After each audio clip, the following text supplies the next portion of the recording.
আজ ছিল আমাদের দার্জিলিং ট্রিপের থার্ড ডে। ভোর 3টের সময় উঠে আমরা রেডি হয়ে গেলাম টাইগার হিলের উদ্দেশ্যে।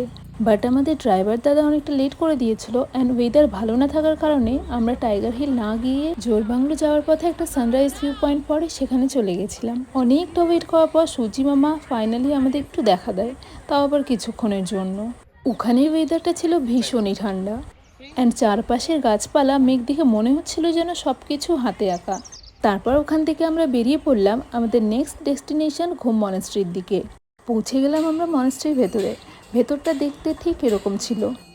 তারপর আমরা চলে গেলাম বাতাসিয়া লুপে। আর এখানে এন্টার করতে তোমাদের পার হেড টিকিট পড়বে 50 টাকা। আর এখানে চাইলে তোমরা পাহাড়ি আউটফিট রেন্ট নিয়ে পিক্স ক্লিক করতে পারো। বাতাসিয়া লুপে কিছুটা টাইম স্পেন্ড করার পর আমরা রওনা দিলাম আমাদের নেক্সট সাইট সিনের দিকে, যেটা ছিল রক গার্ডেন। রক গার্ডেন যাওয়ার রাস্তাটা ছিল ভীষণই সুন্দর আর ইউটার্নগুলো ছিল ভীষণই ডিপ।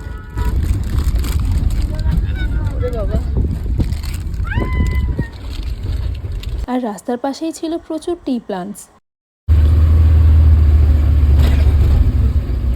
আর এইভাবেই ভিউ এনজয় করতে করতে আমরা পৌঁছে গেলাম রক গার্ডেন। আমার তো পার্সোনালি ওয়াটারফলস দেখতে খুব ভালো লাগে, তোমাদের কেমন লাগে জানিও। অ্যান্ড সেখান থেকে চারপাশটা দেখতে ঠিক এরকম লাগছিল।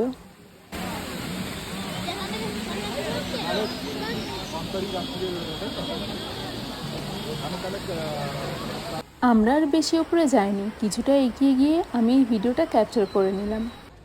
কিছুটা উপরের দিকে গিয়ে ড্রাইভার দাদা আমাদের একটা জায়গায় দাঁড় করালো এবং সেখানে দাঁড়িয়ে আমরা অনেকগুলো পিক্স ক্লিক করলাম।